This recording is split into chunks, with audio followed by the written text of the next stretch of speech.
Magandang buhay! 1, 2, 3, welcome! Welcome na naman po sa panabago namang vlog ni Michi Koy, and good morning! Good morning talaga, di ba? May sunlight. So for today's video, again, ang pag-uusapan na naman natin is another Zoom tutorial. So, nagtataka po ba kayo na pag nag-a-attend po kayo ng isang Zoom meeting is kahit gusto po mag-message kay B1 at saka kay B2, hindi po kayo makapag-message directly kay B1 and kay B2. Pero pwede naman po sana na makapag-send po kayo ng direct message kay B1, B2, and B3. Kaya lang po, kasi dahil hindi na naman po naka-enable yung settings po para po ang lahat po ng participants ay makapag-send po ng kanilang mga direct messages sa iba pa pong mga participants.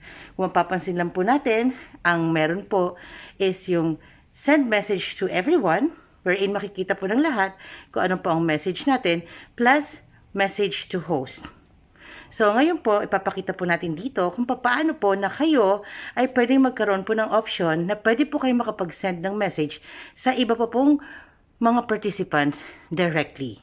So, kung paano po yan, let's watch and learn.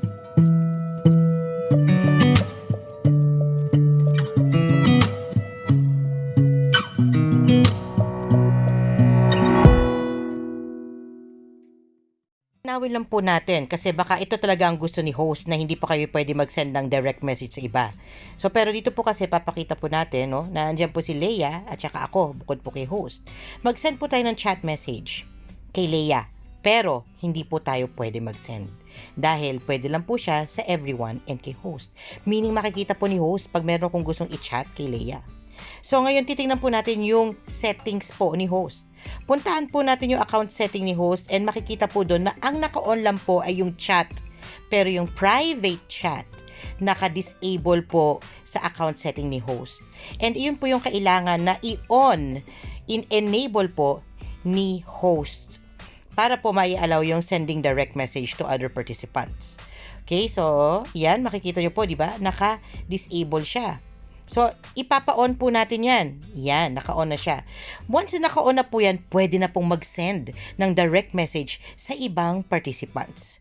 So, babalik po ako sa meeting. Papakita ko po sa inyo na pwede na po ako mag-send ng message directly kay Leia. Okay? So, click po natin yung chat. Yan. And then, kung makikita nyo, pwede na. Nandiyan na po si Leia. Kanina po, to everyone lang at saka kay host. Ngayon, pwede na mag-send kay Leia. O, diba? So, I hope you have learned something from this short video. And if you haven't subscribed to my YouTube channel, please don't forget to hit the subscribe icon. Ting! And yung maliit po na kalembang, tingining, click nyo rin po yan so that you, yes, you, ikaw na nga, you will be notified in case I have a new vlog. Magandang buhay! And God bless us all.